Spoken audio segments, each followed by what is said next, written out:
नमस्कार, स्वागत है आप सभी का। UP NHM 17,000 plus vacancy ANM staff nurse LT pharmacist का रिजल्ट कब तक आएगा? रिजल्ट का तो अता पता नहीं है, लेकिन यहाँ पर एक नई नोटिस आप सभी को देखने को मिला होगा। ऑफिशियल साइट पर आप जाएंगे एनएचएम के, तो आपको ये नोटिस यहाँ पर देखने को मिली होगी। हालांकि डेट इस पर पुरानी पड़ी हुई है, लेकिन नोटिस अभी जल्दी की है ये। इस नोटिस पर डेट ही पड़ी है 19/10/2023 की। यानी जिस समय हमने आपको बताया था एक्सपेक्टेड रिजल्ट आपका लगभग 15-15 के आसपास तक देखने को मिल जाएगा, मतलब हमने 1 वीक ऐसे बोला था आप सभी से, बट हुआ कुछ नहीं। रिजल्ट आपका आया नहीं, किसी भी पोस्ट के लिए, किसी भी प्रोग्राम के लिए अभी तक रिजल्ट नहीं आया है। यहाँ पर आप देखेंगे एडवर्टाइजमेंट नंबर दिया हुआ है 26/11/2022 वाला। 17,000 plus contractual vacancies ANM staff nurse lab technician pharmacist allopathic.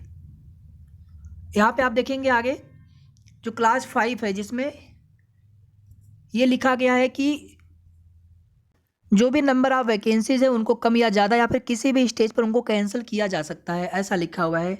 या इनकी संख्या घट बढ़ सकती है during the whole recruitment process, यानी पूरे भर्ती के दौरान कभी भी सीटों की संख्या घटाई बढ़ाई जा सकती है।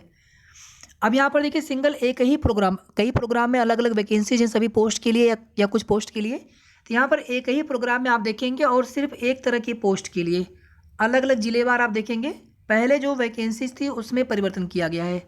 अब बताइए, सोचिए आप सभी कि जहाँ एक तरफ रिजल्ट आना चाहिए, अभी तक यहाँ पर वैकेंसीज ही रिवाइज्ड हो रही है।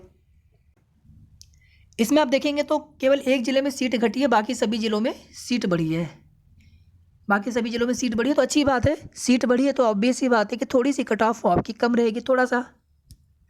अब यहाँ पर देखिए एएनएम का, एलटी का और फार्मासिस्ट का एग्जाम एक साथ हुआ था, पहले हो गया था। और स्टाफ नर्स का एग्जाम हुआ था जनवरी के मंथ में, और जनवरी लास्ट में ही सभी पोस्ट के लिए लोकेशन प्रेफरेंस भरवा लिया गया था। अभी कल या परसों की बात है, हमने पता करने की कोशिश की थी कि आखिर रिजल्ट कब तक आ सकता है एनएचएम से ही, लेकिन वहाँ से कुछ भी बताने से मना किया गया है। कुछ भी नहीं बताया जा रहा है, कोई भी एक्सपेक्टेड चीज़ें भी नहीं बताई जा रही। बस ये बोला जा रहा है कि किसी न किसी भर्ती की आप तैयारी करिए, रिजल्ट हम लोग दे देंगे। अभी कुछ चीज़ें पेंडिंग पड़ी हैं, इस तरह से बताया गया है कि कुछ चीज़ें पेंडिंग पड़ी हैं, जबकि इस तरह की चीज़ें या इस तरह की कोई भी बात हमें नहीं लग रहा कि है, क्योंकि वो बहुत पहले से रिजल्ट आपका आने वाला था, अप्रैल मई में ही आपका रिजल्ट आने वाला था। उसके बाद आप देखेंगे 3 नोटिस अब तक आ चुकी है, सीट्स को लेकर के 3 बार नोटिस आ चुकी है, सीटें ही बार बार रिवाइज हो रही हैं। ये तो अगर ऐसे ही 2-4 महीने अगर आप और अगर भर्ती अगर लटकी रहेगी तो आगे फिर किसी ज़िले में कुछ सीटें और खाली होंगी, कुछ सीटें आप और बढ़ा लेंगे, उसका क्या मतलब है?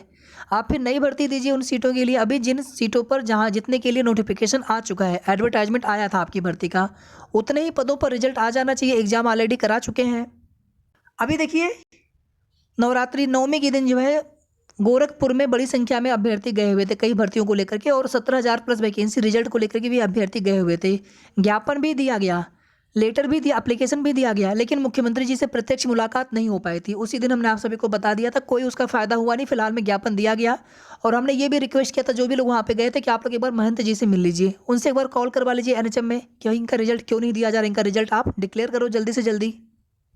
अब मुख्यमंत्री जी से बहुत उम्मीदें होती हैं हम सभी की कि अगर उन तक अगर हम लोग डायरेक्टली अगर अपना मामला लेकर के जाते हैं तो निश्चित रूप से वो संज्ञान में लेंगे और आगे निर्देश करेंगे, लेकिन ऐसा फिलहाल में कुछ भी अभी तक देखने को नहीं मिला है। इसीलिए हमने आप सभी से कहा कि उस दिन जो भी लोग गए हुए थे आप ज्ञापन देने के लिए जनता दर्शन कार्यक्रम में, उसका कोई भी इफेक्ट देखने को नहीं मिला।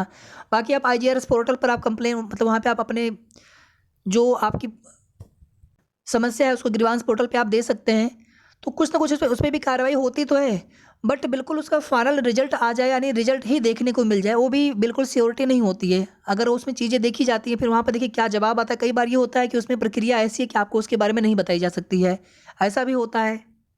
आगे जब भी जनता दर्शन कार्यक्रम लगे, हमारा बस यही निवेदन है आप सभी से, जो भी कम से कम गोरखपुर बस्ती और जो भी आसपास के ज़िले के अभ्यर्थी हैं, गोरखपुर के अलावा जो आसपास के ज़िले के अभ्यर्थी हैं, तो आप लोग फिर से कोशिश करिए कि मुख्यमंत्री जी को ज्ञापन दीजिए आप अपने रिजल्ट को लेकर के। बाकी एनएचएम जाने से कोई फ़ायदा नहीं मिल पा रहा है, एनएचएम जाने के लिए हम यहाँ पर नहीं कहेंगे। स्वास्थ्य मंत्री जी को ज्ञापन दीजिए दोबारा से, अगर कोशिश करिए, अगर संभव हो पाए। लखनऊ की जो भी बहनें, जो भी अभ्यर्थी, जो भी कैंडिडेट, मेल या फीमेल, सभी लोग कोशिश करिए सभी पोस्ट के लिए, क्योंकि रिजल्ट आप सभी का आना है। बाकी देखिए कहीं कहाँ से क्या बताया जाता है उससे कोई मतलब नहीं है। फिलहाल में कोई भी इस तरह की कन्फर्म चीज़ें नहीं बताई जा रही हैं रिजल्ट को लेकर के। बाकी बस हम लोग उम्मीद कर सकते हैं कि हाँ शायद आ जाए, जल्दी आ जाए, बट अभी कोई भी संभावना किस डेट तक आ पाएगा इस प्रकार की संभावना नहीं बताई जा रही है। और अनुमान से हम आपको कुछ भी बताना उचित नहीं लगता, तो इस तरह से आपको बताना भी ठीक नहीं है। जब कोई जानकारी मिलेगी आप सभी को पूछना नहीं पड़ेगा, हम खुद ही बता देंगे। लेकिन फिलहाल में आप लोग प्लीज़ कोशिश करिए थोड़ा सा रिजल्ट को लेकर के अपने, और जिनका भी आप में से जिनका भी पीईटी एग्जाम हो, आप पेट एग्जाम दीजिए, या फिर आपने स्टाफ नर्स में फॉर्म भरा हो, या फिर कहीं आप अन्य आपने फॉर्म भरा हो, तो आप लोग तैयारी उसकी ज़रूर करते रहिए। पीईटी देना इसलिए ज़रूरी है क्योंकि आने वाले समय में एलटी की, फार्मासिस्ट की, एएनएम की, ये सभी वैकेंसीज ये सभी भर्तियाँ आपको यूपीएससी से देखने को मिलने वाली हैं। तो पीईटी आप लोग अच्छे से ज़रूर दीजिए। 28 और 29 2 दिन में एग्जाम है। अच्छा स्कोर करिए, भले ही कम फॉर्म भरे जाएंगे फिर भी आप कोशिश करिए कि आप एक अच्छा स्कोर करिए। एक्सरे टेक्नीशियन के लिए देखेंगे आप शॉर्टलिस्ट की नोटिस आ चुकी है, तो आप लोग अच्छे से फॉर्म भरिए। एएनएम की, फार्मासिस्ट की, मेडिकल विभाग में 2-3 पदों के लिए वैकेंसी 100% आने वाली है पेट 2023 से। तो आप लोग तैयारी करिए अच्छे से, एलटी के लिए, फार्मासिस्ट के लिए, या फिर एएनएम के लिए तैयारी आप लोग अच्छे से करिए, पेट अच्छे से दीजिए। बाकी जिनका स्टाफ नर्स में आपने आवेदन किया हो आयुर्वेदिक, या फिर जो आपकी एक जनरल वैकेंसी आती है जिसमें फीमेल के लिए ज़्यादा पोस्ट है, तो आप लोग भी कोशिश करिए अच्छे से, यूपीपीएससी वाली वैकेंसी या फिर कोई और वैकेंसी आती है। इस रिजल्ट को लेकर के आप लोग परेशान होना छोड़ दीजिए, क्योंकि यहाँ पर बार बार वही चीज़ें, या फिर कोई भी कन्फर्म डेट ना पता हो, क्या मतलब है परेशान होकर के। बाकी हमने रिक्वेस्ट किया जो भी गोरखपुर व आसपास के लोग हों और जो भी लखनऊ के आसपास के अभ्यर्थी हों, आप लोग ज्ञापन दीजिए बस, मुख्यमंत्री जी को और स्वास्थ्य मंत्री जी को भी। शेष आगे के जो भी जैसी भी जानकारी मिलेगी आप सभी को उसकी अपडेट देते रहेंगे। वीडियो को आप सभी प्लीज़ लाइक कर दिया करें, शेयर भी आप सभी कर देंगे तो सभी तक सही जानकारी सभी को मिलती रहेगी। और अगर आपने अभी तक चैनल को सब्सक्राइब ना किया हो तो सब्सक्राइब भी आप सभी जरूर कर लें। धन्यवाद।